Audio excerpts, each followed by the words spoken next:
Nasisipat na rin nila noon ang mga aswang na nasa kakahuyan na mabilis na gumagalaw habang sila ay minamanmanan. Ano bang sinasabi mo, Kapitan? Wala nga akong makita sa lugar na to eh. Naduduwag na ata kayong tatlo eh. Umalis na nga kayo sa tabi ko. Kakawala kayo ng konsentrasyon. Supladong tugon naman ni Abarrientos kay Kapitan. Mga kabagis, umpisahan ng pagganahin ng ating mga imahinasyon sa paki ng subscribe button. Salamat! Nang marinig nila ang mga sinabi nito, napagpasya na nilang layuan ito dahil sa bastos na pag-uugali ni Abarrientos. Wala itong galang sa nakakataas sa kanya kumbaga. At doon ay humiwalay sila sa grupo ng mga ito. Pero di naman sila masyadong lumayo. Ilang minuto pa ang lumipas habang marahan silang humahakbang. Muli nilang natanaw ang mga kubo kung saan may malaking kawa na nakasiga sa naglalagablab na apoy. Inusalan na nila ang dulo ng mga baril nila noon para mas maging epektibo ito laban sa mga nilalang. Dahil sa lakas ng kanilang pandinig at talas ng pakiramdam noon, bunga ng matindi nilang pagsasanay sa ilalim ng pagtuturo ni Tatang Guillermo. Naulinagan pa nila noon ang pagradyo ng isang sundalo. At ayon sa kanilang mga narinig, kasalukuyan ng napapalaban ng ibang sundalo na nasa ibang bahagi ng bundok sa mga rebeldeng grupo. Nalaman din nila ng sandaling yun na marami na ang namatay sa grupo ng mga sundalo sa ibang dako ng bundok. At nang tatangkain na sanang umalis ng mga sundalong kanilang sinamahan noon sa lugar para tumungo sa bahagi ng bundok kung saan napapalaban na ang iba nilang mga kasama, natigilan ang mga ito nang biglang humiyaw ang iba nilang mga kasama.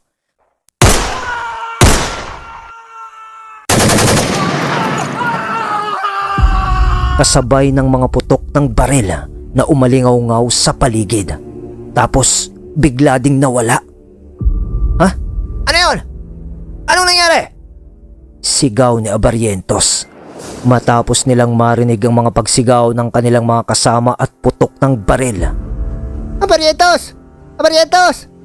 Nawawalang iba nating mga kasama! Sigaw ng isang kasamahan ni Abarrientos. Bigla naman silang naalerto noon nang makarinig sila ng mga pagtawa na matinis at garalgal na boses sa buong paligid.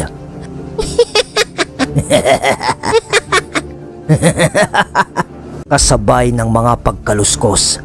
Nang bigla muling mapasigaw ang isang kasamahan ni Abarrientos.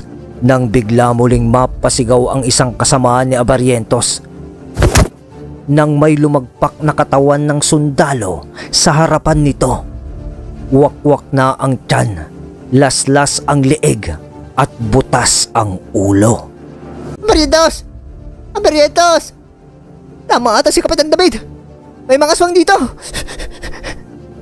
Natatarantang wika ng isang kasama sa grupo ni Abarrientos. Nang sandali naman na yun ay panay na ang pagpapalipad hangin ng tatlo sa paligid upang mapilitan lang magsilabasa ng mga aswang na nakakubli sa dilim ng kapaligiran.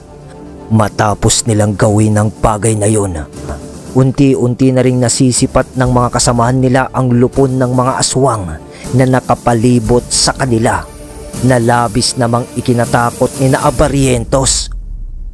Wala na silang matatakbuhan dahil sa nakapalibot na sa kanila ang mga ito. At sa itaas naman ng mga puno ay may nakahapon na mga nilalang at ang iba sa mga yon ay nagsisiliparan na sa buong paligid.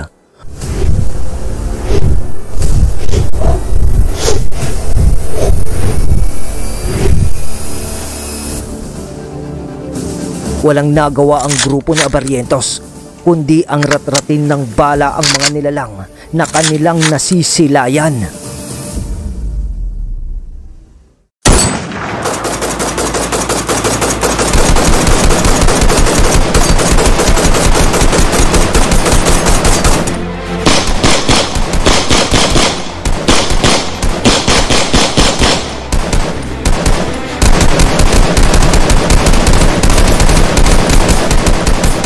Natulala pa noon sina Kapitan David nang makita nila ang senaryong yun. Muling bumalik noon sa kanilang alaala ang isang kaganapan na siyang dahilan ng pagkaubos ng kanilang mga kasama. Subalit, biglang nasipat ni Glenn at Lemuel ang dalawang malaasong nilalang na mabilis silang sinugod. At si Kapitan David naman ay nakita ang isang lumilipad na nilalang na pabulusok na sa kanilang kinaroroonan upang dagitin ang isa sa kanilang tatlo.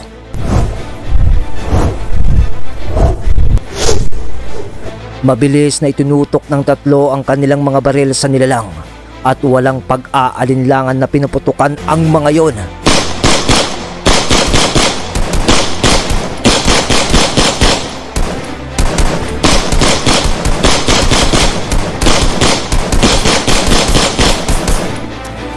Bago pa man tuluyang makalapit ang mga yon sa kanila, tad-tad na ang mga ito ng bala na siya namang naging sanhi ng kamatayan ng mga ito.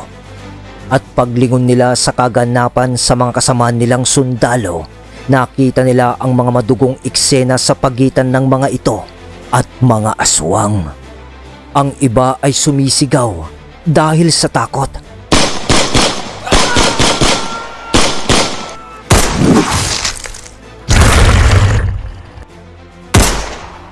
Habang nagpapaputok ng baril, at ang iba ay nilalapa ng mga aswang na siya namang naging dahilan upang utay-utay na mabawasan ang kanilang grupo.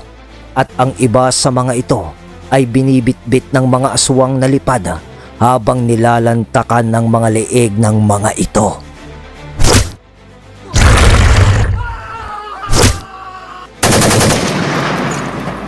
Dahil sa nakita nila, mabilis nilang tinungo ang kinaroroonan ng mga yon at agad na tinulungan.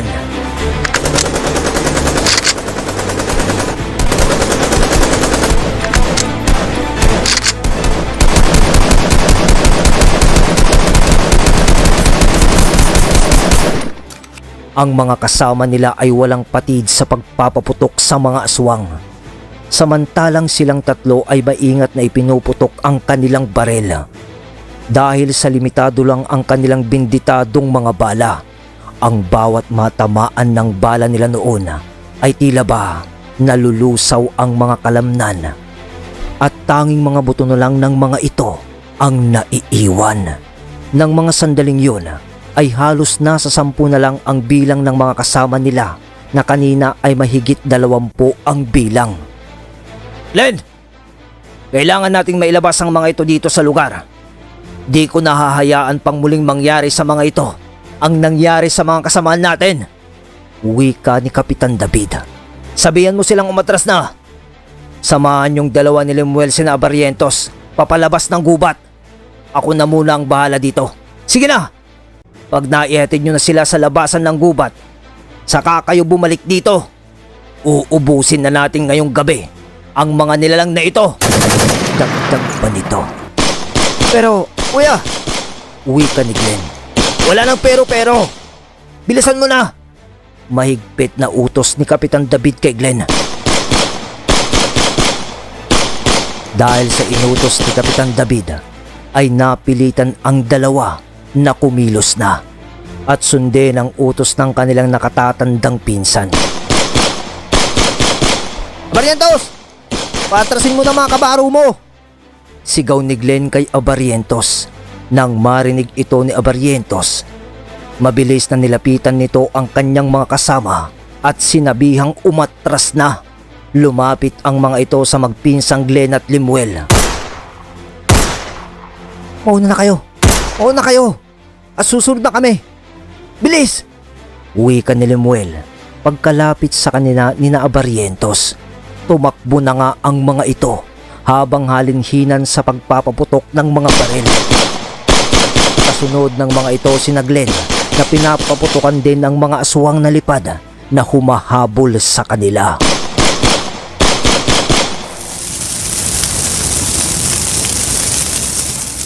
Bawat tamaan nun ni Glenn at Lemuel ng bala ay bumubulusok sa lupa na kaagad na naaagnas.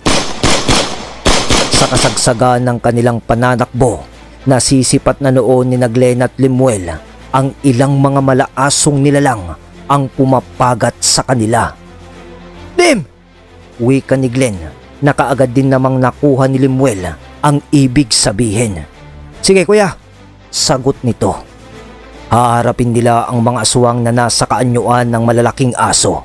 Sinigawan nila noon sina Abarrientos na magpatuloy lamang sa pagtakbo hanggang sa marating nila ang hangganan ng gubat at sila na ang bahala sa mga humahabol sa kanila.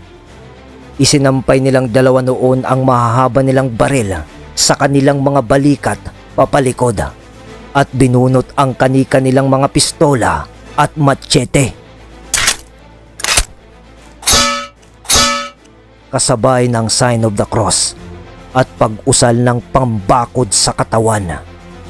Maya-maya pa, tumambad na sa kanilang mga paningin ang mga malaasong mga aswang o ang sinasabing aswang na sarot ni Tatang Guillermo. Natigilan ng mga yun sa pagtakbo upang sundan sana sina Abarrientos nang makita silang dalawa ng mga ito. Halos di maipinta ang mga pagmumuka ng mga nilalang na yun habang nagaangil sa kanila.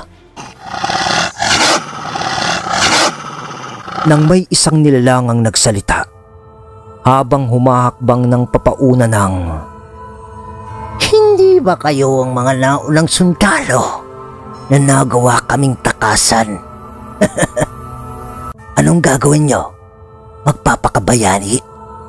Huwag na kayong lumaban. Mamamatay din naman kayo eh. Wika ng isang aswang na humakbang papauna sa mga kasama nito. Samantala, ang mga kaganapan naman sa kinaroroonan ni na Kapitan David. Sinasalakay noon ng mga malaasong mga nilalang si Kapitan David.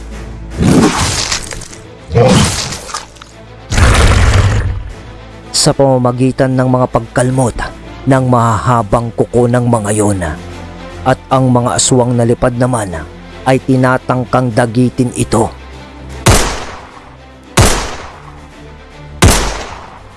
Subalit nagkakandabutas-butas ang mga katawan ng mga ito sa tuwing tinatamaan ng kalibre 45 ni Kapitan David na hawak nito sa kaliwang kamay na siyang nagiging dahilan upang malusaw ang mga yon dahil sa mga balang may orasyon.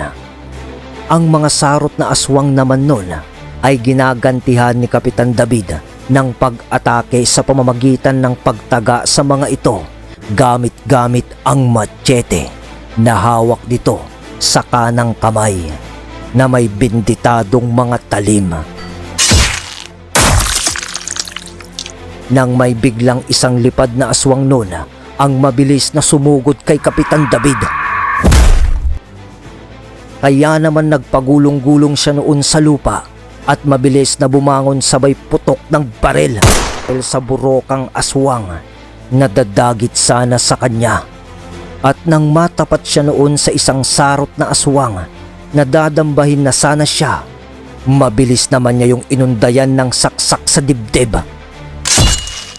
Sa bawat dugong umaagos noon sa kanyang patalim ay tila ba natutuyo na lang ito at nalilipad ng hangin na parang alikabok.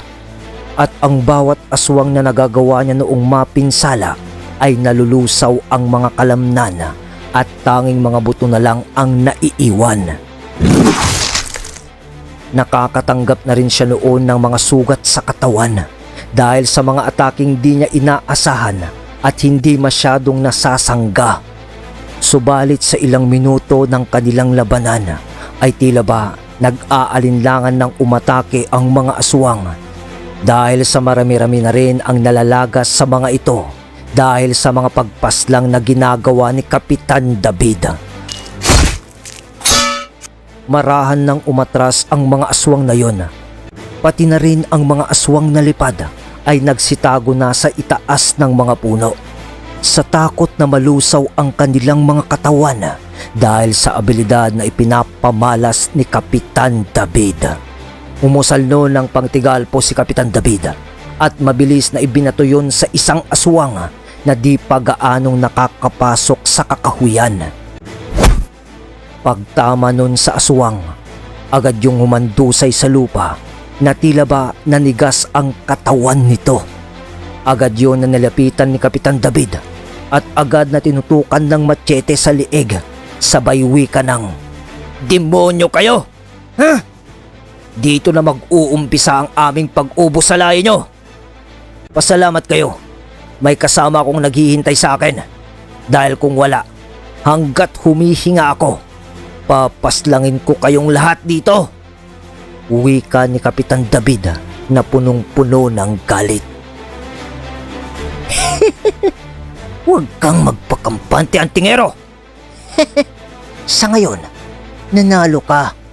Pero pag dumating ang oras na pinuno na namin ang makakarap mo, na isa niyong kapwa sundalo, huwag ka nang umasang mabubuhay ka pa. Sagot naman sa kanya ng nilalang na may kabuntot pa na tawa na parang baliw ang tono.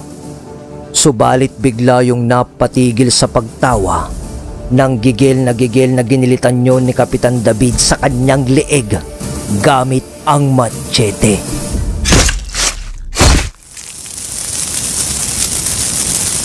Habang pinagmamasdan yun ni Kapitan habang nalulusaw, tumitig ito sa kakahuyan at sa itaas ng mga puno at buong lakas na sumigaw ng, "Tandaan nyo to, mga demonyo!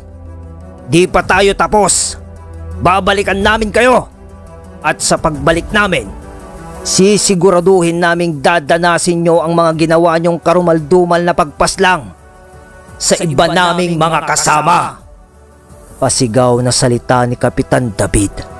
Matapos niyang makapagsalita, agad din naman siyang tumalikod at naglakad papalayo. Naririnig pa niya noon ang pag-angil ng iilang nilalang na tila ba gigil na gigil ang mga ito. Subalit walang kakayahan na siya ay sugurin. Samantala, nang mahugot ni Glenn at Lemuel ang kanilang mga machete at 9mm na pistol. Nanginsulto ba kayong dalawa, ha? Lalabanan nyo kami gamit lamang ang mga bagay na yan? Wika ng nilalang. Sa kakadakdak naman ng nilalang na yun, walang ano-ano ay tinutukan yun ng baril ni Glenn. Sabay kalabit ng gatilyo. Sa pagtama ng bala sa aswang, direkta tong tumagos sa ulo nito, na siya namang ikinagulat ng mga kasama nito. Mabilis na nalusaw ang katawan ng aswang na yun dahil sa binditadong bala na tumama dito. Nagsiangil ang ibang kasama pa nung aswang.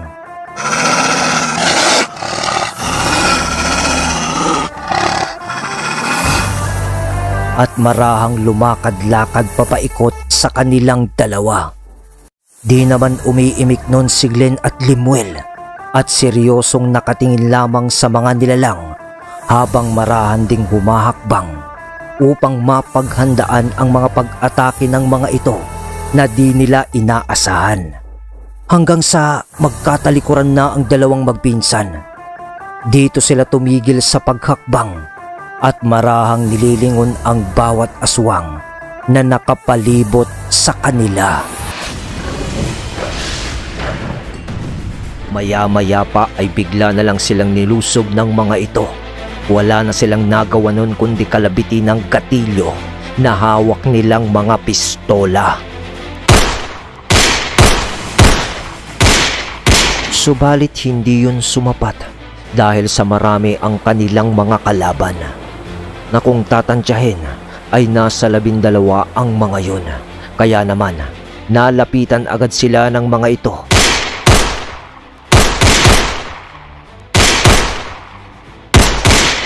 At ang iba naman noon ay tinamaan ng bala at nangingisay sa lupa habang unti-unting nalulusaw. At sa paglapit ng ibang aswang nun sa kanila, agad naman sila ng mga itong pinagkakakalmot. Maigi naman nila yung sinanggagamit ng kanilang mga machete. At sa bawat pagsangga nila sa atake ng mga aswang, 3 putok ng baril naman ang kanilang iginaganti dito. Ngunit isang pag-atake ng aswang noon ang di napansin ni Lemuel, kaya naman nagawa siyang makalmot nun sa kanyang likod na nagbunga ng malalim na sugat. Subalit nagawa niyang makaganti at agad na tinuhog ng matsete ang dibdib ng aswang. Sabay dikit niya ng dulo ng baril sa noo nito at walang pag-atubiling kinalabit iyon. Habang nakatutok pa noon ang matsete ni Lemuel sa nilalang na yun, mabilis namang nalusaw ang katawan noon ng aswang. Ngunit inda ni Lemuel ang sugat niya sa likod at napapangibit na ito dahil sa hapde ng sugat na dulot ng aswang. "Kuya, may tama ako!" Sigaw ni Lemuel kay Glenn na nooy medyo napalayo na sa kanya dahil sa pakikipagbakbakan sa iba pang mga aswang. Nang marinig yun ni Glenn, buong lakas niyang hinataw ng matsete ang aswang na nasa kanyang harapan at dali-daling lumapit nun kay Lemuel. Sa paglapit niya dito, nalaman niyang wala yung puder o bakod sa katawan. "Lem, bakit ibinaba mong bakod sa katawan mo? Alam mo naman na di ordinaryo mga nilalang ang kaharap natin." Wika ni Glenn paglapit niya kay Lemuel. Nakaligtaan ko, kuya, sa bilis ng pangyayari," sagot naman ni Lemuel. "Patingin nga." Wika naman ni Glenn.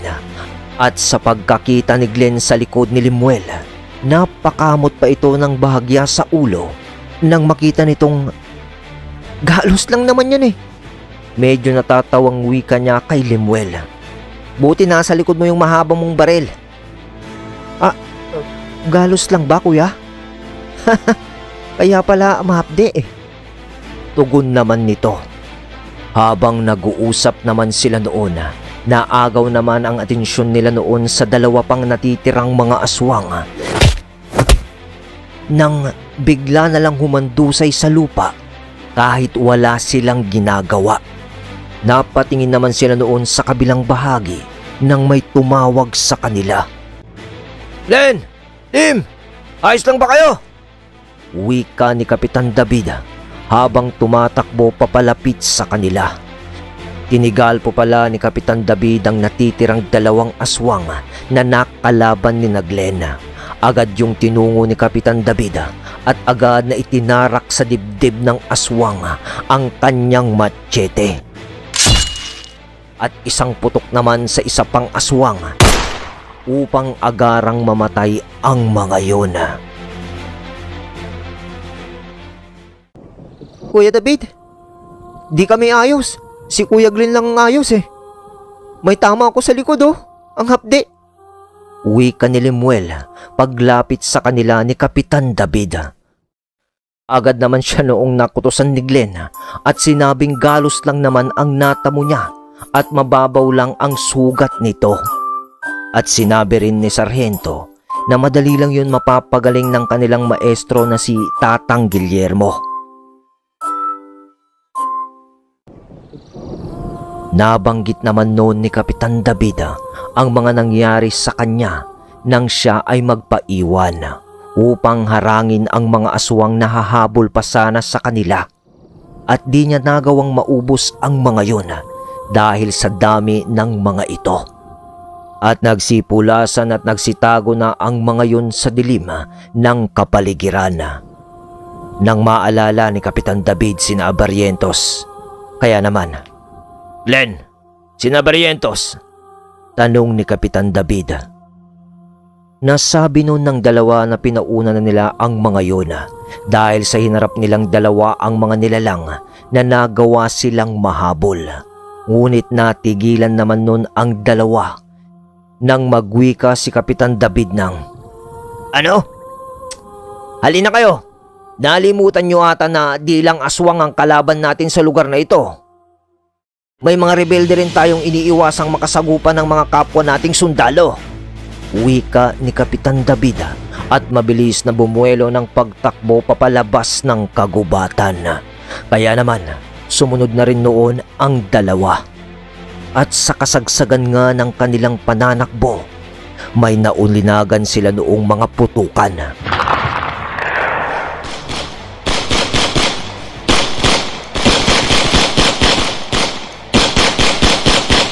Papalakas ng papalakas ang putukan na yun hanggang sa makalabas na sila ng gubat, at ang unang tumambad sa kanila ay ang grupo ni na Abarrientos na nakapwesto at nakakubli sa mga katawan ng puno habang maingat na nakikipagputukan ng barel. At sa pagsipat nila noon sa bahagi kung saan nagpapakawala ng putok ang grupo ni Abarrientos, nakita nila ang iilang mga sundalong umaatras papalapit na kay Abarrientos habang nagpapaputok sa mga grupo ng mga rebelde.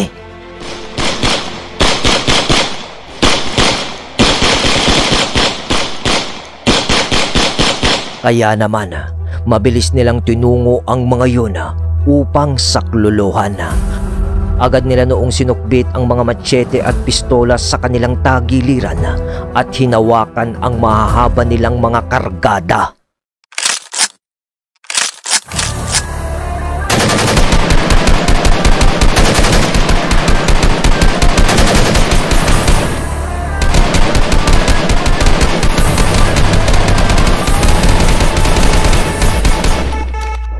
Habang lumalapit sila kina Abarrientos, nagpapaputok na rin sila.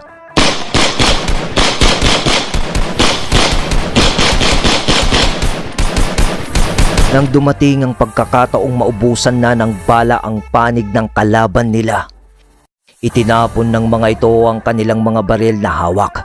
Maya-maya pa, sabay-sabay na nagbigkas ang mga yon ng kakaibang lingwahe na halos pabulong lamang ang pagsasalita. Subalit dinig nila yon sa kadahilan ng parang mga bubuyog ang mga yon habang nagbibitaw ng mga inkantasyon. Ilang segundo lang ang lumipas, biglang nagsiitiman ang buong mga mata ng mga rebelding grupo at naghubad na rin ang mga yon ng kanilang mga pang-itaas na kasuotan. Matapos gawin yun ng mga rebelde, tumambad sa kanilang mga sundalo ang maiitim na mga ugat-ugat sa katawan ng mga yun. Kumikiling-kiling pa ang ulo ng mga yun habang sila ay pinagmamasdan. Nagsisihabaan na rin ang mga kuko ng mga ito at nagsisitikwasan naman ang kanilang mga buhok. Tinutubuan na rin ng mga mahahabang pangil ang mga yun na halos lumuwa na sa kanilang mga bibig. Kitang-kita nilang lahat ang mga bagay na yun kahit na medyo malayo pa sa kanila ang kanilang mga kalaban. Natigilan na rin sila sa pagpapaputok noon dahil sa kanilang mga nasisilayang kaganapan. Nababahala na ang ibang sundalo nung kasama ni na Kapitan David dahil sa kanilang mga nasasaksihan. Ramdam na rin nila noong tatlo ang takot na nagmumula sa kanilang mga kasama.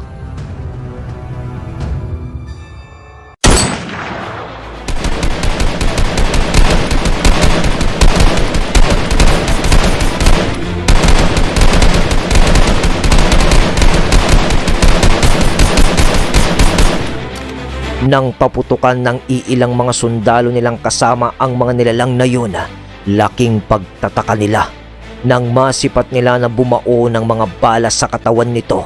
Subalit di yun iniinda ng mga rebelde. Wala ding dugong lumalabas sa katawan ng mga yun na tila ba patay na ang katawan ng mga taong yun at matagal ng mga bangkay. Anong klaseng mga tao ang mga ito? Mukhang di sila mga normal. Wika ng isang sundalo matapos nitong makita na di umepekto ang bala na kanilang mga barila sa mga yon. Dahil naman sa wala ng mga putok ng baril na umaalingaw-ngaw sa paligid buhat sa kanilang mga kalaban, tumayo si Sargento Glenn mula sa pinagkukublian nito at tumungo sa kanilang unahan at agad na pinaputukan ang isang nilalang na nasa kanilang harapan. Halos magwala naman ang ibang rebelde nang makita ng mga ito ang pagkasubsob ng isa nilang kasama. Matapos tumagos sa katawan nito ang bala ng baril ni Sarhento, mabilis nilamon ng lupa ang kalamnan nito at tanging kalansay na lamang ang naiwan doon. Ngunit sa pagkakataong yun, bilang na lamang ang kanyang mga binditadong mga bala, kaya naman kailangan niyang maging maingat sa bawat balang kanyang pakakawalan. Gayon din ang dalawa niyang pinsan na paubos na rin ang mga binditadong mga bala dahil sa pakikipaglaban nila sa mga aswang sa kabilang bahagi ng kabundukan. Ilang saglit pa ang lumipas. Bigla na ring napatayo sina Kapitan David at Limuel nang makita nila ang paggalaw ng mga rebeldeng grupo na animoy para bang fast forward ang bawat paggalaw dahil sa kakayahan ng mga ito na gumalaw ng napakabilis papasugod sa kanilang mga sundalo. Kaya naman, umanda na silang tatlo upang makipagbakbakang muli sa mga aswang na kung tawagin ay ang mga sinaunang mga maranhig. Panay ang usal ng tatlo noon upang itaas ang kanilang mga depensa sa katawan. Hinugot na rin nila noon ang kanilang mga machete at magtatangka na sanang salubungin ang mga nilalang nang biglang kumulog ng malakas kasunod ng kidlat at mabilis na nagdilim ang kalangitan kasabay ng pagbuhos ng panakanakang pag-ulan hanggang sa tuluyan ng bumuhos ito.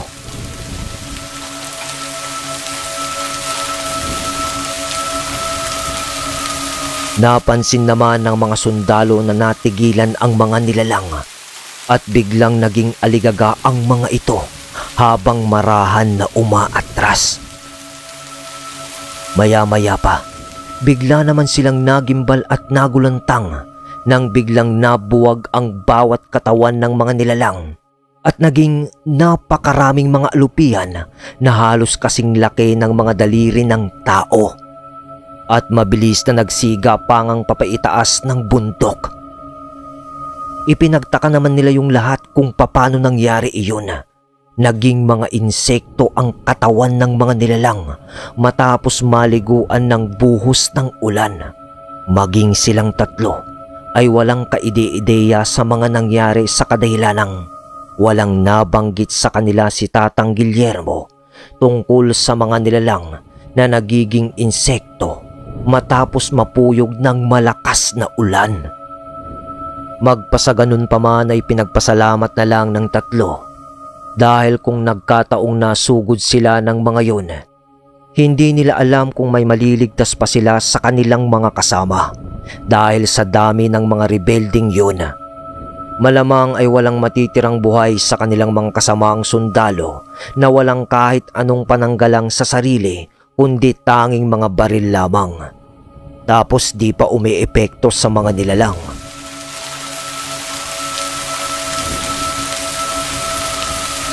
Pagkatapos humupa ng tensyon sa paligid, inaya na nila noon ang kanilang mga kasama patungo sa baryo na kanilang kasalukuyang pinananahanan.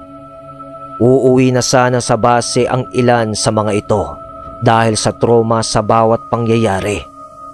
Subalit wala na silang masasakyan noon dahil sa nagkandabutas-butas na ang gulong ng kanilang mga sasakyan dahil sa naganap na mga putukan.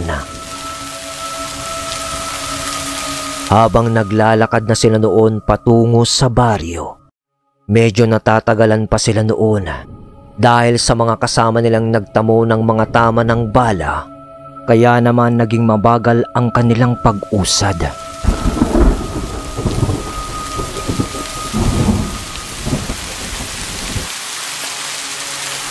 Habang nasa kasagsagan sila ng paglalakad sa ilalim ng malakas na buhos ng ulan.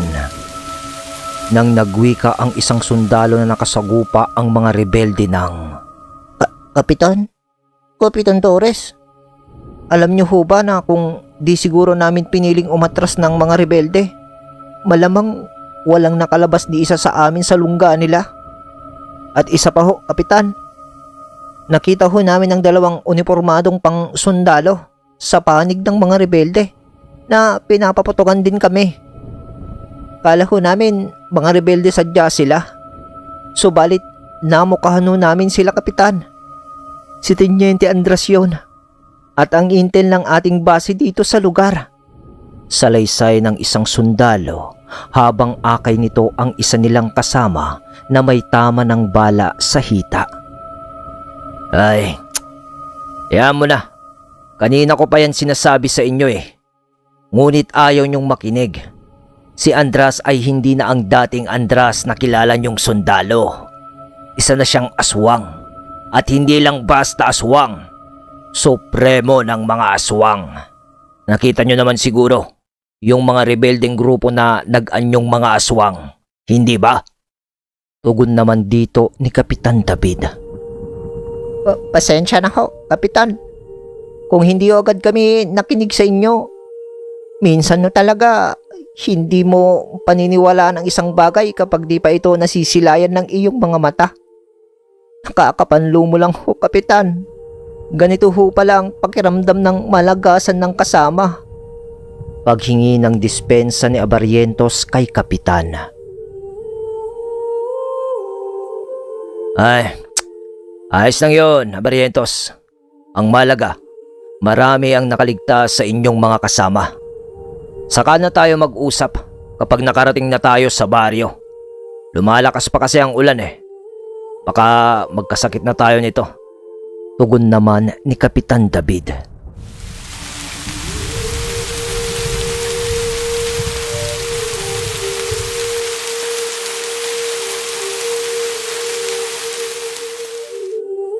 Ilang oras pa ang lumipas, narating na nga nila ang baryo, kung saan nananahan ang magpipinsan, kasama ng kanilang maestro at mga tao sa baryo.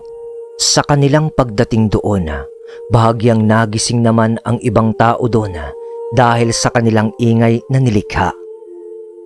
Pagdating nila sa kubo ni Tatang Guillermo, nadatnan nila itong gising pa habang hinihintay sila. Medyo nagulat pa noon ang kanilang maestro dahil sa di inaasahang marami silang maililigtas sa mga sundalong yun.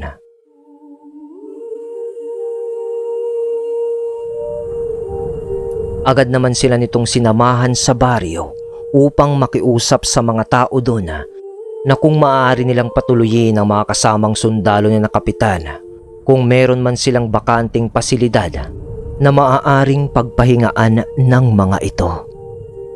Agad naman nagmungkahi nun ang isang matanda na dun na lang sila tumuloy sa kamalig nito.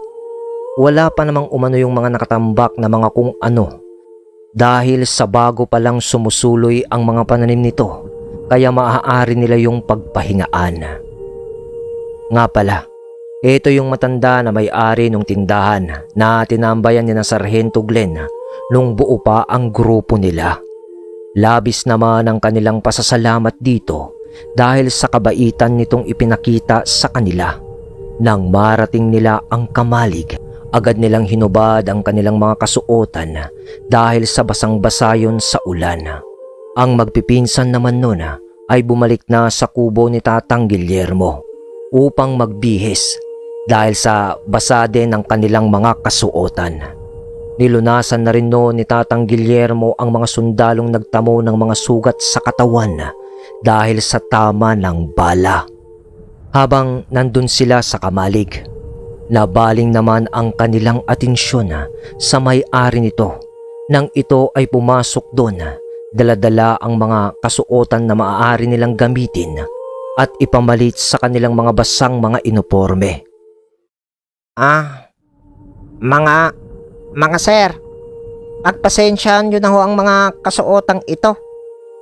Mga pinaglumaan na ho, pero mapapakinabangan pa naman. Galing lang ho ito sa iilan nating mga kapitbahay dito sa baryo. Uwi ka ng matandang may-ari ng kamalig. Nang marinig nila ang sinabi ng matanda, labis-labis naman ang kanilang pasasalamat dito.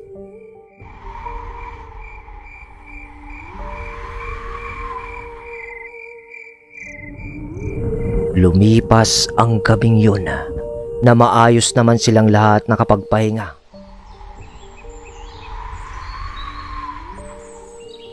Pagsapit ng umaga, nagtipon-tipon silang lahat ng mga sundalo para mag-usap-usap kasama ni Tatang Guillermo.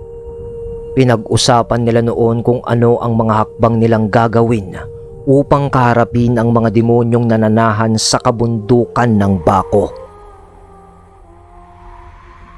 Nasa 15 ang bilang nila noon, kasama ang 3 magpipinsan.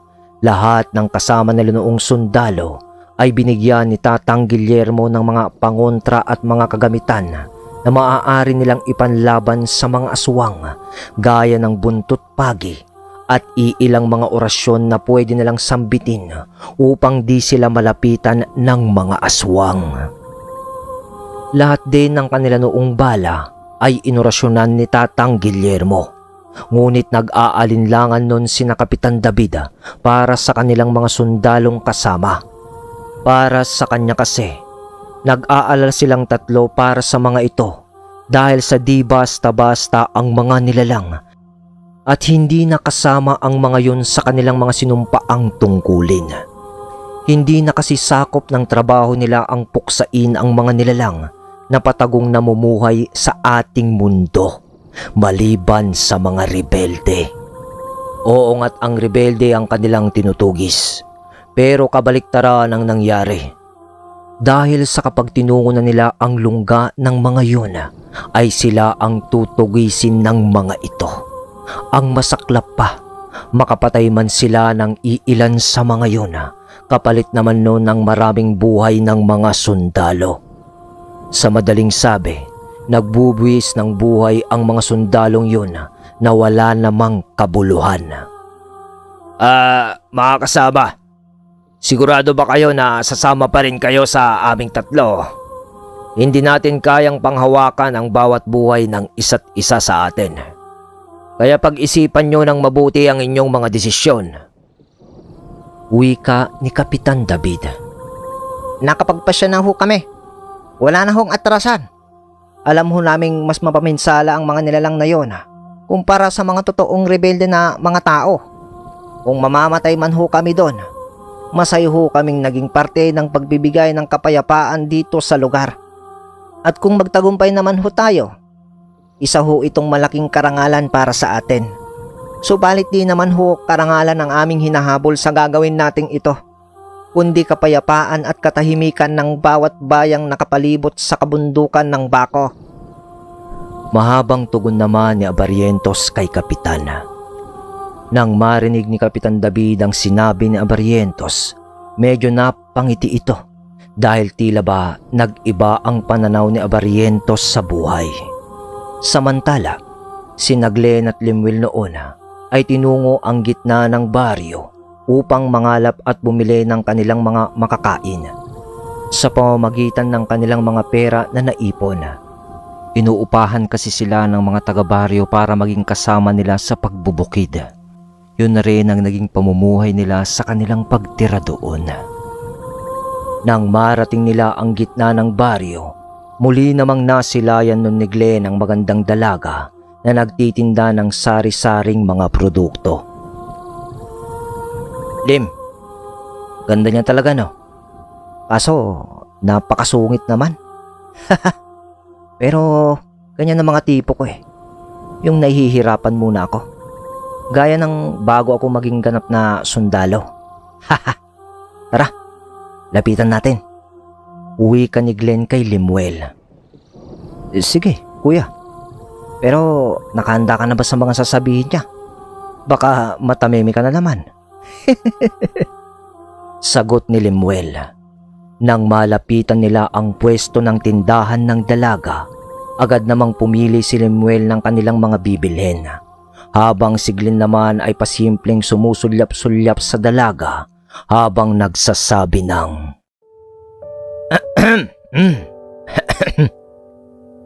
Ganda, pwede ko bang malaman ang pangalan mo? Sa tinagal-tagal na kasi namin dito sa baryo, hindi ko man lang alam maski pangalan mo eh. Yun naman eh, kung maaari lang, maalumanay na wika ni Glenn sa dalaga. Nang marinig naman yon ng dalaga, agad naman itong ibinaling ang paningin nito kay Glenn. Pangalan lang ba? Luisa. Luisa ang pangalan ko, Glenn. Glenn nga, hindi ba? Sagot naman sa kanya ng dalaga. Oo. Glenn nga pangalan ko. Luisa, pwede ba akong umakyat ng ligaw sa'yo? Muling tanong ni Glenn kay Luisa. Nang marinig ng dalaga ang tanong ni Glenn, nang hawi naman ito ng kanyang buhok upang isabit sa kanyang tenga. Habang namimili naman si Lemuel ng kanilang mga bibilhin, nasamid naman ito nang marinig nito ang sinabi ng kanyang kuya Glenn sa dalaga. Nang lingunin siya ng dalawa, agad naman itong sumenyas na ayos lang siya. At nagpatuloy na lang sila sa kanilang pag-uusap. Sumagot naman ang dalaga nun sa tanong ni Glenn sa kanya ng, Pwede naman, Glenn. Ang kaso, kailangan mo ring magpaalam sa tatay ko. Sagot naman sa kanya ng dalaga. Tutugon na sana muli noon si Sargento Glenn nang sumingit naman bigla si Lemuel at tinanong si Luisa sa kung magkano ang presyo ng mga pinili niyang bibilhin. Agad namang sinabi ni Luisa kung magkano ang lahat ng iyon. Matapos nilang makabili, umalis na rin naman sila kaagad. Dahil sa iluluto pa nila ang mga yon para sa kanilang pananghalian. Ngunit bago sila nun umalis, tinanong pa ni Sargento Glenn ang dalaga kung saan ba ang bahay nito. Itinuro naman noon ni Luisa ang mismong pinagpupwestuhan nila na yon ang kanilang mismong tahanan. Makalipas ang ilang sandali, nagawa nga na nilang makauwi. Dali-dali na sila noong nagluto upang makakain na silang lahat. Matapos nilang makapananghalian, masaya sila noong nagkwekwentuhan tungkol sa kanilang mga naging karanasan sa buhay bilang mga sundalo at si Tatang Guillermo bilang manggagamot na dati ring sundalo. Bawat isa sa kanila noon ay may mga karanasan na di nila malilimutan. Subalit mas ikinamangha nila ang naging kwento ni Tatang Guillermo nang malaman ng mga ito na dating sundalo rin pala si Tatang Guillermo. Nabanggit din nito ang dati niyang ranggo bilang second lieutenant. Ngunit mas umagaw ang karanasan ni Tatang Guillermo bilang isang disipulo ng isang malakas na antingero. Habang nangyayari ang pag-uusap ng mga sundalo kasama ni Kapitan David at Tatang Guillermo, lumapit naman si Glenn kay Lemuel at inaya na tunguhin na nila ang tahanan kung saan nakatira si Luisa. Nang mga oras na yun magtatakip silim pa lamang. Habang naglalakad na si Glenn at Lemuel noon sa baryo, napasulyap sila noon sa labas ng entradang bakod ng baryo. At doon may nasipat silang mga panauhin na bago pa lamang sa kanilang mga paningin. Gusto man nilang baliwalaing dalawa ang mga yun. Subalit hindi nila yun pwedeng hayaang basta na lamang pumasok ng baryo. Lalo pat sa tingin nila ay mga dayo lamang ang mga ito doon. Mabilis nilang sinalubong ang mga yun. Kaya bago pa man makapasok ng tuluyan ang mga yun sa baryo, nagawa na nilang maharang ang mga ito. Mga manong, may sadya ho ba kayo dito sa baryo? May bibilihin ho ba kayo? Pasensya na ho, kanina pa ho nakasarado lahat ng mga tindahan dito. Bukas na lamang ho kayo bumalik. Isasara na rin ho namin itong entradang bakod ng baryo. Mahinahong wika ni Sargento. Kailan pa nagkabantay ang baryong to? Kung ako sa inyo, hayaan nyo na kaming pumasok ng baryong ito. Dahil kung hahadlangan nyo kami, di nyo magugustuhan ang mangyayari sa inyo. Tugon naman ng isang lalaki sa 6 na panauhin na magkakasama. Pagkatapos magwika ng panauhing yun, Tinangka ng mga ito na lampasan ng dalawang magpinsan sa intradang bakod ng baryo. Subalit mariing pinigilan nyo ng dalawa at hinarang nila ang mga ito at marahang itinulak papalabas ng bakod. Matapos gawin nyo ng magpinsan, buong lakas namang sinapak ng isang lalaki si Lemuel na kaagad din naman niyang naiwasan. Halos mapasubsob sa lupa ang lalaki dahil sa lakas ng buwelo nito sa pagsuntok. Kung may masama kayong binabalak sa baryo, ngayon pa lang, sinasabihan na namin kayo na huwag nyo nang tangkain pa ang ninanais nyo. Dahil di namin hahayaang mangyari ang paghahangad nyo na muling gambalain ang mga tao sa baryong ito na minsan nyo nang naging biktima. Mariing wika ni Sargento Glenn. Nang mga oras na yun, ay tanging ang mga pistola lang nila ang kanilang dala dahil sa wala sa loob nila ang magaganap na pangyayari na yun. Matapos makapagwika ni Sargento Glenn, unti-unting namumula ang mga mata ng mga panauhing yun kasabay ng mga pag-aangil ng mga ito.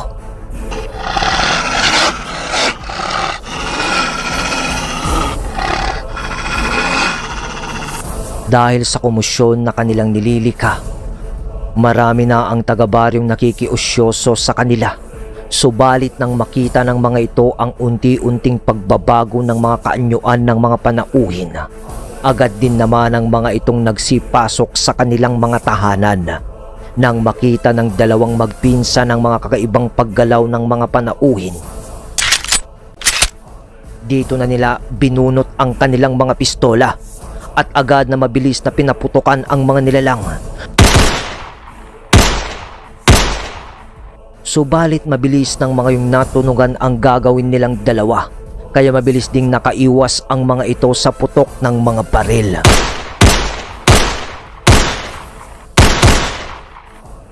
Pinaputukan nila noon ang bawat nilalang na nahahagip ng kanilang paningin. Subalit sa kasamaang palad, di nila ito magawang matamaan dahil na rin sa dilim ng paligid ng mga oras na yun. Hanggang sa dumating ang puntong naubusan na sila ng bala. Dito na unti-unting nagpakita sa kanilang muli ang 6 na mga nilalang na mga may malaasong mga kaanyuan. Isinukbit na nila noon ang kanilang mga baril sa kanilang mga tagiliran kasabay ng mga pag-uusal nila upang mas pataasin pa ang bakod at puder nila sa katawan upang mano-mano nang makipagbuno sa mga nilalang na yon. Habang nagpapauli-uli sa kanilang harapan ng mga nilalang na yon, ay panay lang naman ang pag-angil ng mga itong ginagawa habang nanlilisik ang mga mata nila na tinititigan. Maya-maya pa, umamba na ng pag-atake sa kanila ang isa sa mga yon na kaagad din namang sinundan ng mga kasamahan ng nilalang. Mabilis silang sinugod ng mga ito sa pag-aakalang madali lang silang mapapaslang ng mga ito. Sa pag-atake kay Sargento Glenn ng isang nilalang, mabilis naman niya itong naiwasan sa pamamagitan ng malakidlat niyang paggalaw, kasunod ng kanyang pagganti ng isang malakas na sapak sa nilalang na tumama naman sa pagmumuka nito. Agad na sumubsob sa lupa ang nilalang na yon matapos tamaan ng sapak mula kay Sargento Glenn na may karga ng orasyon mula sa testamento ng anghel ng kidlat. Si Lemuel naman noon ay inatake ng isa ding aswang na panayang pag-amba ng kalmot at pagkagat. Nakaagaran din namang naagapang maiwasan ni Lemuel nang di niya maatim ang mga pag-ataking ginagawa ng aswang. Buong lakas naman niya itong binikwasan ng isang malakas na sapak sa dibdib nito na naging dahilan upang bumagsak yon sa lupa habang nagbubuga ng mapupulang likido sa bunganga nito. Ilang segundo pa ang lumipas. Nasipat naman nilang dalawa noon ang pagsugod sa kanila ng mga natitira pang 4 na nilalang. Subalit kaagaran din naman yung natigilan nang makarinig sila ng mga pagtawag mula sa di kalayuan. Pagtingin ng mga nilalang sa likuran ng dalawa, nakita ng mga ito ang mabilisang paglapit ng mga sundalo kasama ni Kapitan David. Kaya naman wala nang nagawa ang mga nilalang kundi ang mabilisang tumalikod sa laban at dali-daling tumakbo papalayo sa lugar. Len, Tim, ayos lang ba kayo? Anong nangyari? Kayo bang nagpaputok kanina? Tanong ni Kapitan David paglapit ng mga ito sa dalawa. Oh, kuya. Kami nga nagpaputok ng baril kanina. May mga aswang kasing tinangkang pasukin ng baryo. Maigi na lang at agaran naming nakita ang mga ito. Sa katunayan, heto ang katawan ng dalawang aswang na napatumba namin ni Lemuel. Sagot naman ni Glenn habang itinuturo ang katawan ng dalawang aswang na nakahandusay sa lupa habang nagdudugo ang mga bunganga.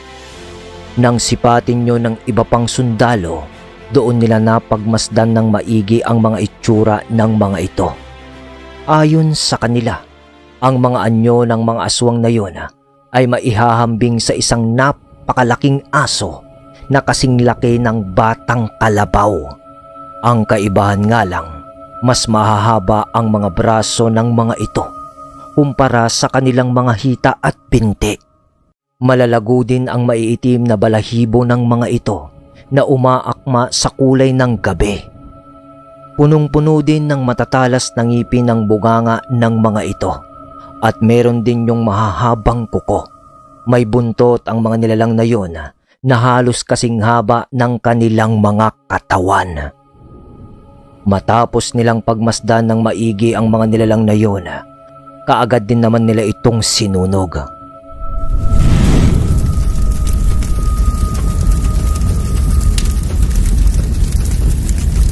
Kaagad na din namang nagyaya si Kapitan David para sila ay umuwi na.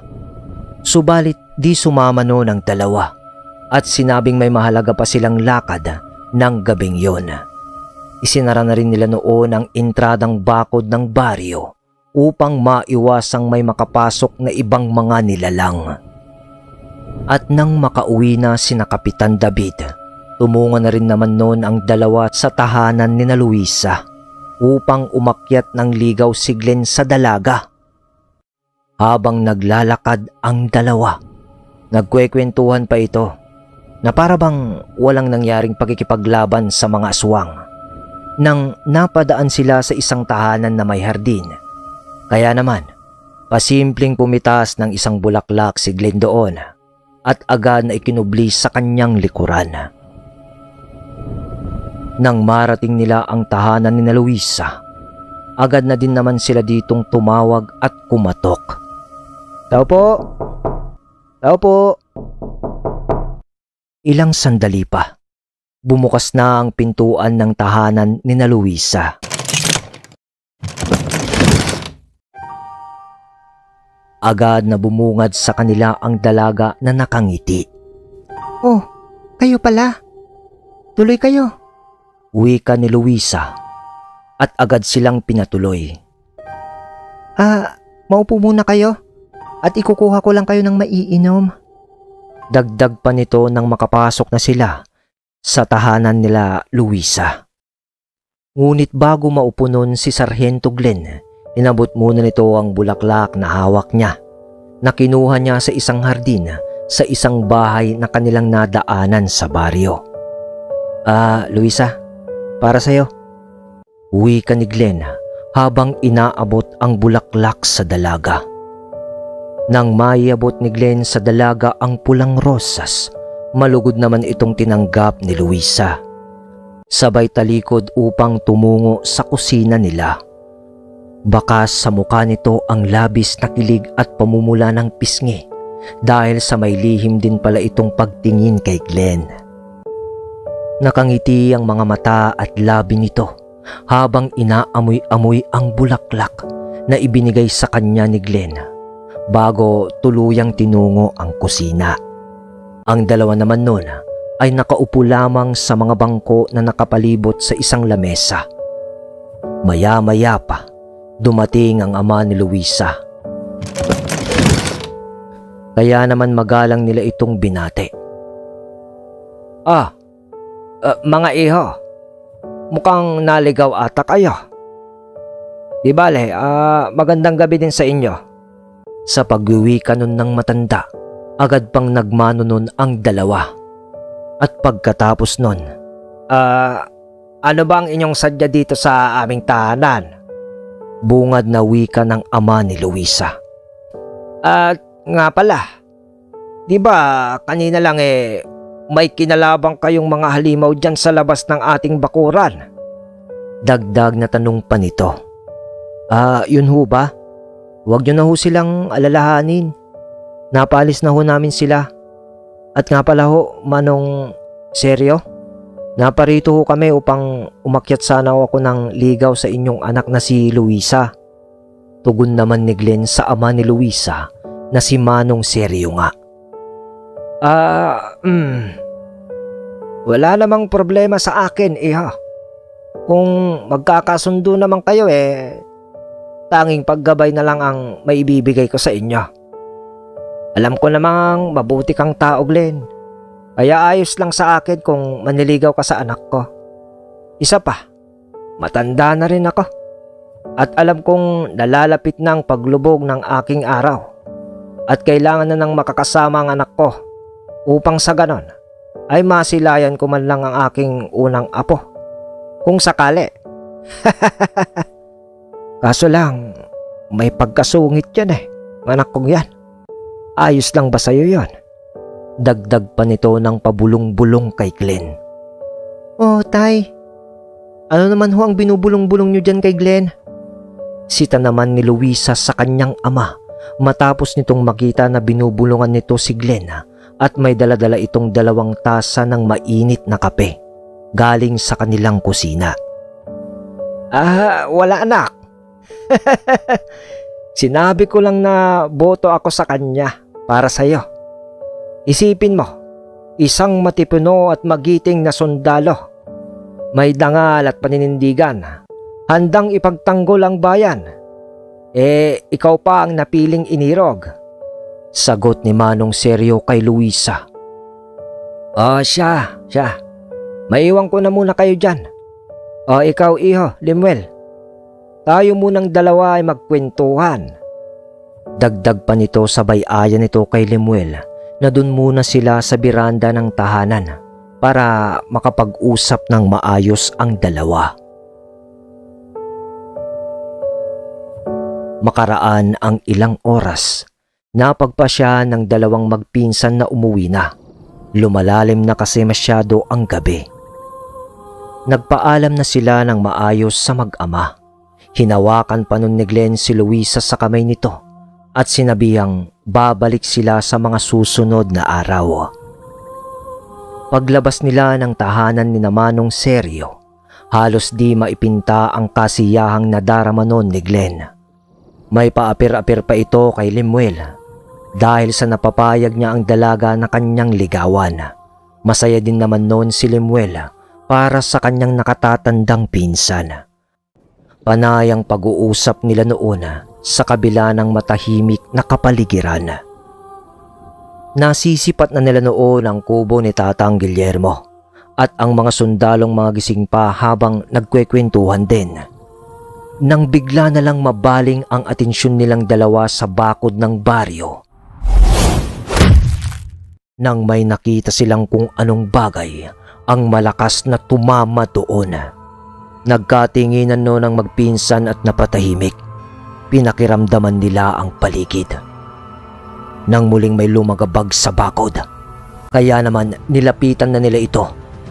Pagsilip nila sa siwang ng bakod, tumambad sa kanilang paningin ng mga nilalang na nagbabato ng putik at malalaking tipak ng lupa patungo sa baryo. Naalarma agad silang dalawa noon, kaya naman sinabihan ni Glenn si Limuel na tawagin ang kanilang mga kasama.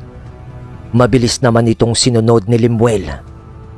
Si Glenn naman noon ay mabilis na nagtungo sa gitna ng baryo upang abisuhan lahat ng tao doon na wag nilang tatangkaing lumabas ng kanilang mga bahay. Matapos niya yung gawin, mabilis naman ulit niyang tinungo ang entradang bakod ng baryo. Di pa man siya nakakalapit doon ay nasa lubong na niya sina Kapitan David at Limuel kasama ang mga sundalo na kinabibilangan ni Abarrientos. Agad siyang inabutan noon ng baril ni Limuel para sa kanyang pistolang naubusan ng balak kanina.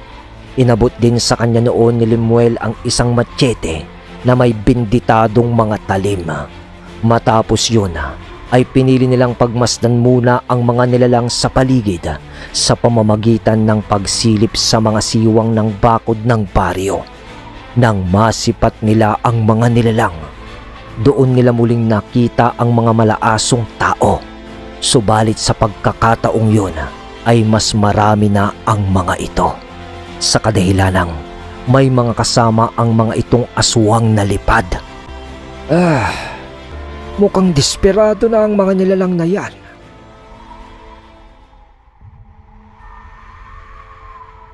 Ano kaya ang pakay ng mga yan dito sa baryo?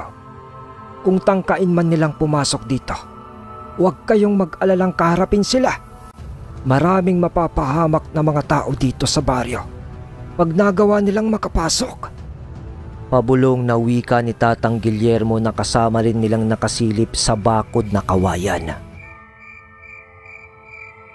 Sa sandali namang yun ay nagwika si Kapitan David sa mga kasama niyang sundalo ng, "Abarrientos, kayo ng mga kasama mo ang bahala sa mga aswang na lipad.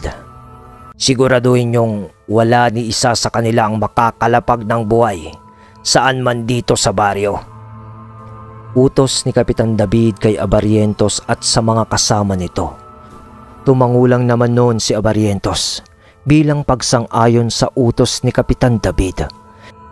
Nagsimula na noong magsikalat ang buong grupo ni Abarrientos sa buong baryo upang siguraduhin na walang makakalusot sa kanilang mga aswang na lipad at makapangbiktima ng mga tao sa baryo. Nang oras naman na yun ay marahan ng binuksan ni Kapitan David ang entradang bakod upang kumprontahin ang mga malaasong mga nilalang na nagsisiangil sa paligid. Nang makalabas na silang apat nun, dali-dali din namang isinara ni Limuel ang entradang bakod ng baryo.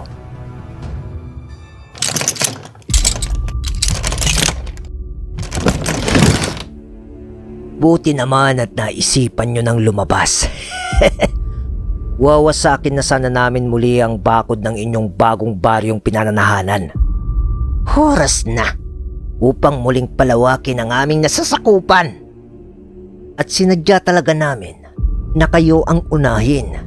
Alam naming sasalakayin nyo din kami, kaya inunahan na namin kayo. Wika ng isang nilalang. Lingid naman sa kaalaman nilang lahat na kaya walang pakundang ang sumalakay ang mga nilalang na yun ay dahil kasalukuyang mas pinapalakas pa ni Andras ang kanyang puwersa at ang kanyang mga alagad na mga sundalong maranhig. Mukhang napakataas naman ata ng bilib nyo sa inyong mga sarili na mapagtatagumpayan nyo ang inyong nais. Kung kaya nyong gawin ang mga nais nyo, bakit hindi nyo subukan mga demonyo kayo? Mariing wika ni Tatang Guillermo sa mga aswang na sarot.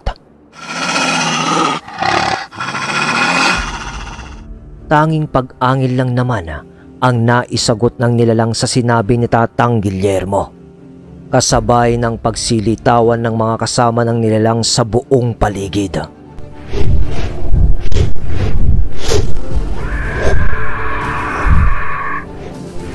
At ang mga aswang na lipad o mga buroka ay nag-umpisa ng sumugod upang pasukin ang baryo.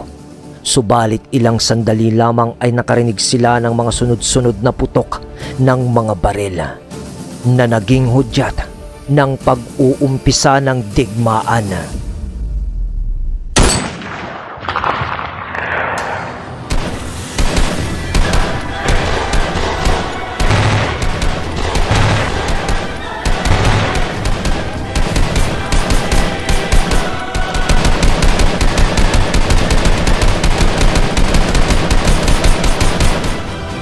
Nang marinig ng mga nilalang ang putukan ng baril sa baryo, Nasipat ng mga ito ang pagbulusok ng iilan nilang mga kasamang aswang na lipad na sumisigaw.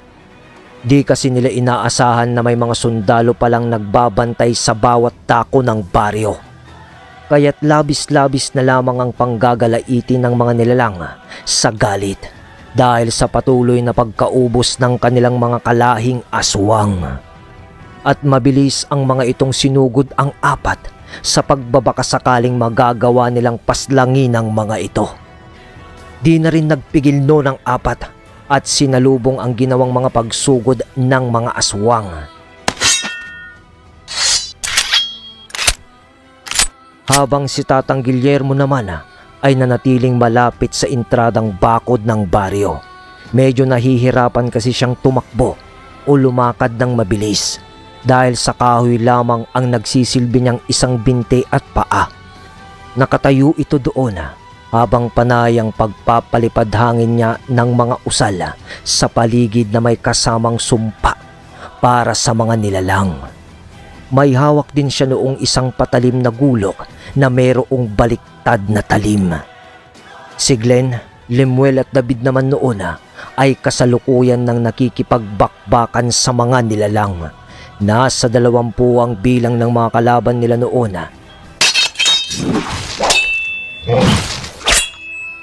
na isa-isa silang sinusunggaban, ngunit nagagawa nila yung salagi ng kanilang mga patalim na machete.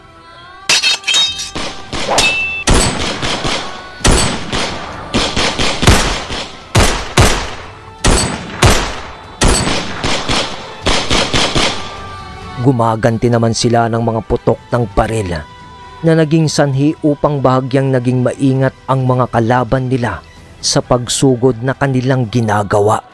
Si Glenn at Lemuel noon ay nag-orasyon na para mas mapabilis pa ang kanilang mga pagkilos, subalit nakapagtatakang nagagawa pa rin silang maiwasan ng mga aswang. Ni kahit dampi man lang ng kanilang mga sandata sa mga ito ay di nila magawa. Sa di malamang dahilan, si Kapitan David naman noon ay labis ding nagtataka dahil sa may natatamaan siya noon na mga bala, subalit ni isa sa mga yon ay walang tumumba.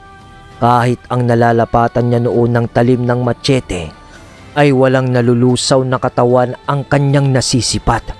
Nang bigla sila noong matigilan nang marinig nilang magwika si Tatang Guillermo sa kanilang likuran ng, "Mga iho, magunos dili kayo! Mga ilusyon lamang ang inyong kinakalaban. Kahit ang mga palipad hangin na dasal ko ay di umi-epekto sa kanila. Patunay lamang na mga ilusyon ang inyong mga nakikita. Tanging ang mga aswang na lipad lamang ang totoo sa kanila." Wika ni Tatang Guillermo. Matapos yung masabi ng matanda, bigla naman sila noong natigilan nang may mga aswang na lipad ang mabilis na lumipad mula sa baryo papalayo sa lugar.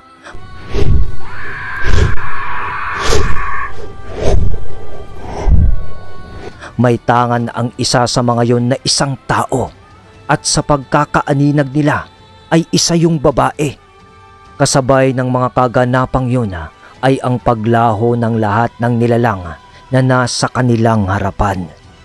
Di na nila nagawang pigilan ang mga yon dahil sa bilis ng mga pangyayari.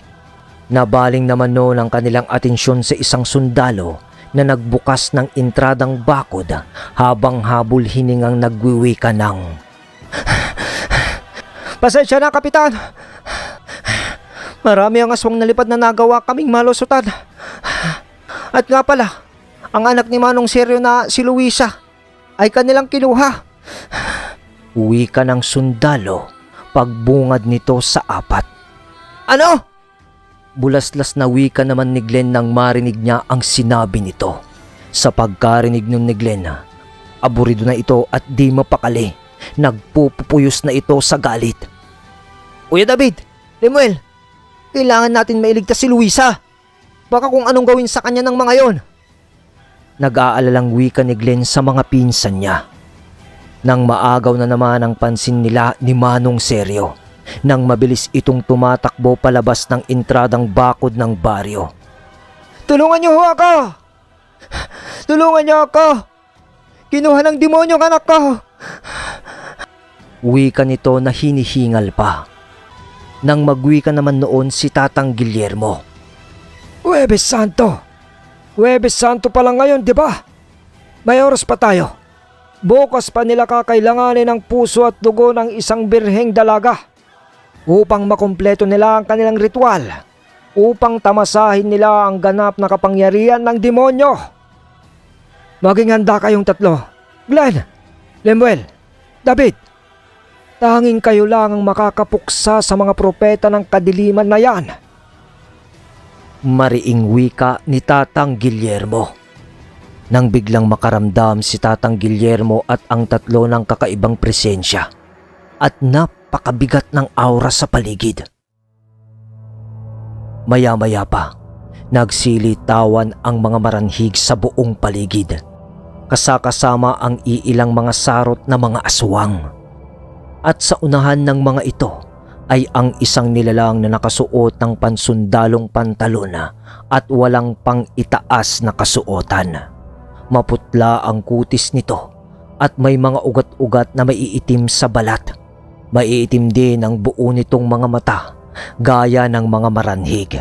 Subalit ang tanging naiiba lamang sa nilalang na yun ay ang mga buhok nitong sumasabay sa saliw ng hangin na parabang may sariling buhay ang mga yun. At sa pagtunghay ng nilalang na yun, doon na nila yun namukahan. Sabay-sabay pa na napawi ka nun ang magpipinsan ng Teniente Andras? Gulat na wika ng tatlo.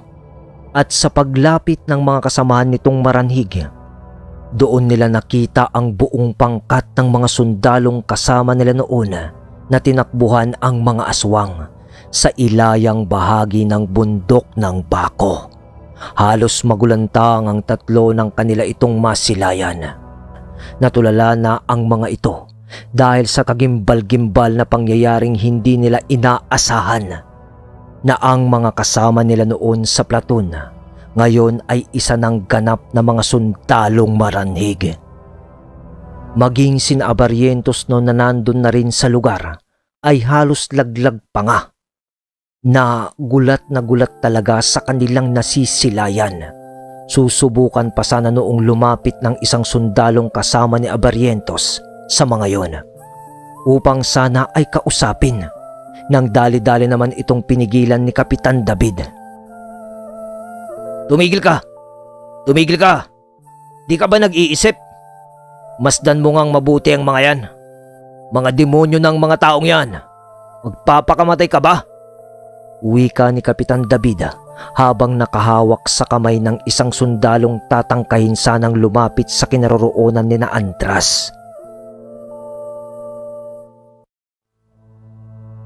Andras, matagal na tayong hindi nagkita. Naliligayahan na ata kayong salakayin ng aming baryo. Kagagaling lang ng iba niyong kasama dito. Tapos kayo naman ang mananalasa. Pasigaw na wika ni Tatang Guillermo sa mga nilalang. Sabihin mo, anong kailangan nyo sa aming baryo? Kung manggugulo lamang kayo, dadaan muna kayo sa amin. Nakahanda kami upang sagupain kayo. Dagdag pa na wika ng matanda. Panay ang pagpapalagutok ng mga daliri nun ng mga sundalo sabay kasanang mga baril.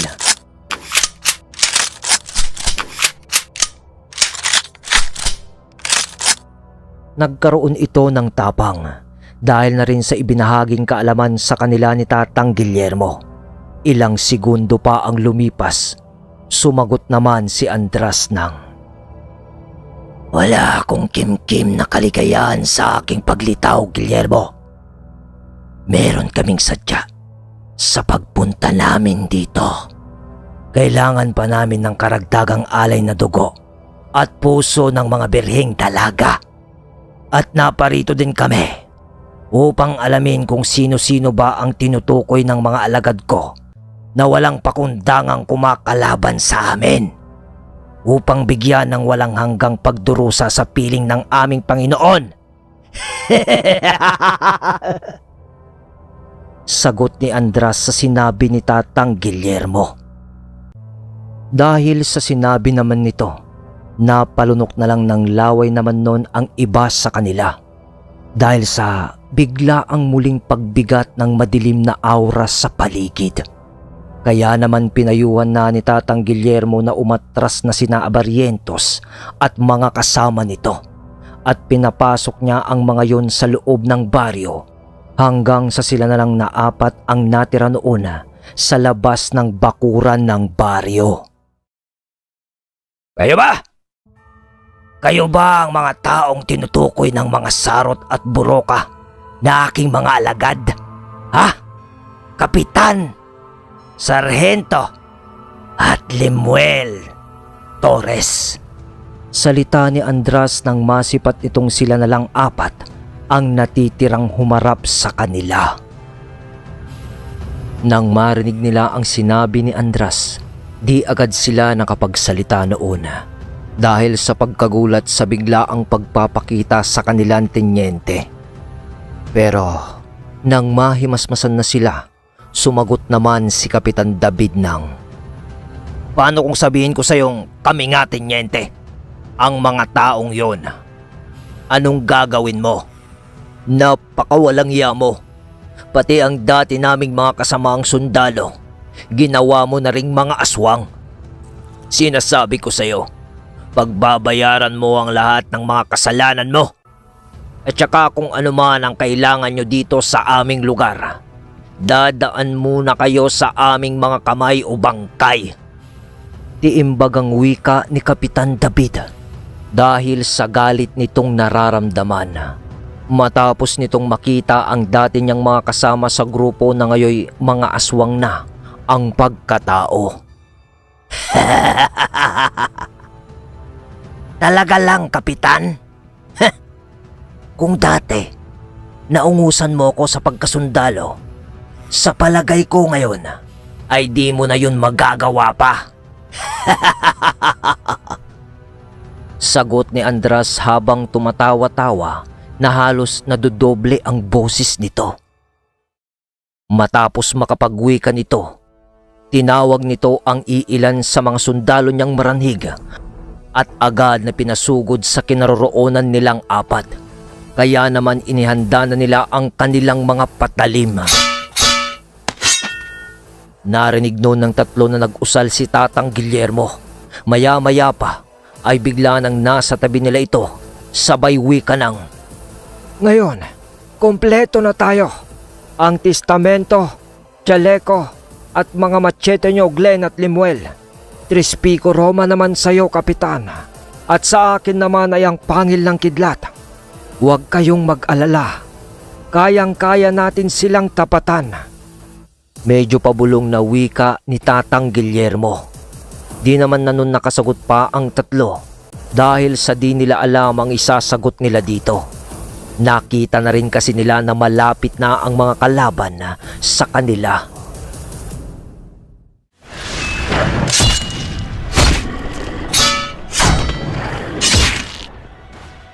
Sa pagsunggab sa kanila ng mga ito, mga pagtaga at pagsaksak naman ang inabot ng mga yun kay Tatang Guillermo at sa tatlo nitong disipulo. At syempre, di kumpleto ang pagiging sundalo nila kung wala silang hawak na mga barel. Sa bawat pagtaga at pagsaksak nila sa mga sumugod sa kanila, sinundan nila yon ng mga pagputok ng mga baril.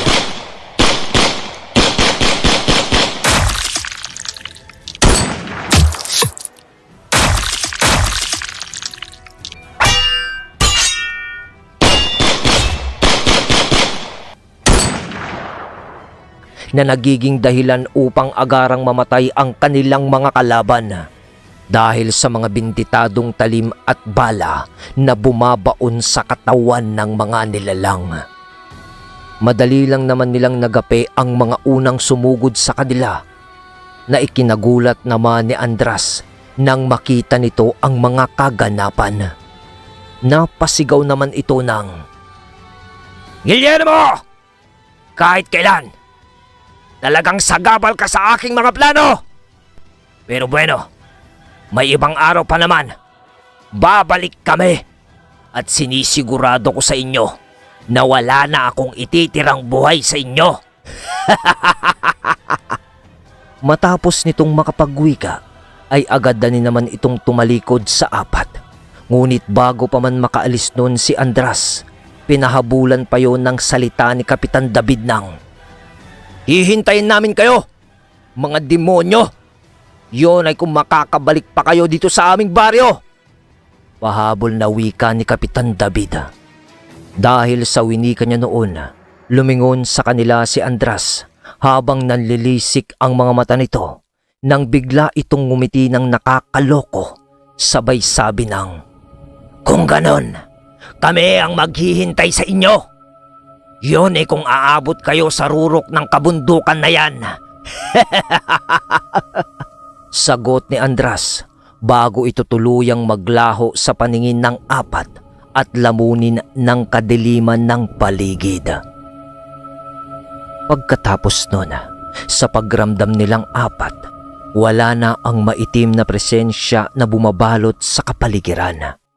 At doon ay napagpasya na nilang tumungo sa looban ng baryo upang alamin ang kasalukuyang sitwasyon ng mga tao doon. Sa pagpasok nila dito, nadatnan nilang umiiyak si Manong Seryo sa labas ng bahay nito habang nakatanaw sa kabundukan ng bako, habang sinasambit ang mga salitang, Anak! Anak! Umiiyak na pagsasalita ni Manong Seryo habang nakatitig sa bundok ng bako. Agad nila itong nilapitan upang kausapin. Manong Seryo, huwag ho kayong mag-alala. Ililigtas ho namin si Luisa kasabay ng paglupig namin sa mga demonyong yan. Pagpapakalmang wika ni Glenn kay Manong Seryo. Salamat! Salamat, Glenn! Sana maabutan yung pangbuhay ang aking anak.